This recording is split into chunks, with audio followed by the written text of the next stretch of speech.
ଭାରତୀୟ କ୍ରିକେଟ ଇତିହାସରେ ଆଜି ଏକ ବଡ଼ ନିଷ୍ପତ୍ତି ନେଇଛନ୍ତି ବିସିସିଆଇ। ଏହି ନିଷ୍ପତ୍ତି ଅନୁସାରେ ଏଣିକି ଆଉ ମହିଳା ଓ ପୁରୁଷ କ୍ରିକେଟ ଖେଳାଳିଙ୍କ ମଧ୍ୟରେ ଭେଦଭାବ ରହିବ ନାହିଁ।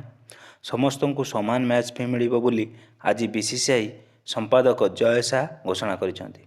ଏହି ଐତିହାସିକ ନିଷ୍ପତ୍ତି ସମ୍ପର୍କରେ ଜୟ ଶାହ ଟ୍ୱିଟ୍ ମାଧ୍ୟମରେ ଘୋଷଣା କରିଛନ୍ତି ଯେ ସେ କହିଛନ୍ତି ବିସିସିଆଇ ପକ୍ଷରୁ ଏକ ବଡ଼ ନିଷ୍ପତ୍ତି ଗ୍ରହଣ କରାଯାଇଛି। ଏଣିକି ଭାରତୀୟ ମହିଳା ଓ ପୁରୁଷ କ୍ରିକେଟରମାନଙ୍କୁ ସମାନ ମ୍ୟାଚ୍ ଫି ମିଳିବ।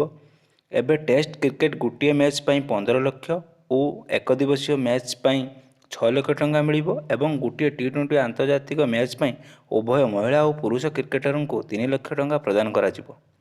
ଏହାସହ ଏହି ନିଷ୍ପତ୍ତିକୁ ସମର୍ଥନ କରିଥିବାରୁ ଜୟ ଶାହ ଓପେକ୍ସ କାଉନସିଲକୁ ଧନ୍ୟବାଦ ଜଣାଇଛନ୍ତି।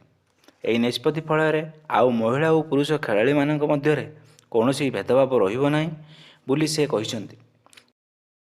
ସୂଚନାଯୋଗ୍ୟ ଯେ ମହିଳା ଓ ପୁରୁଷ କ୍ରିକେଟ ଖେଳାଳିମାନଙ୍କୁ ସମାନ ମ୍ୟାଚ୍ ଫି ଦେବା ନେଇ ଭାରତ ପୂର୍ବରୁ ପ୍ରଥମେ ନ୍ୟୁଜିଲାଣ୍ଡ କ୍ରିକେଟ କଣ୍ଟ୍ରୋଲ ବୋର୍ଡ ଘୋଷଣା କରିଥିଲା।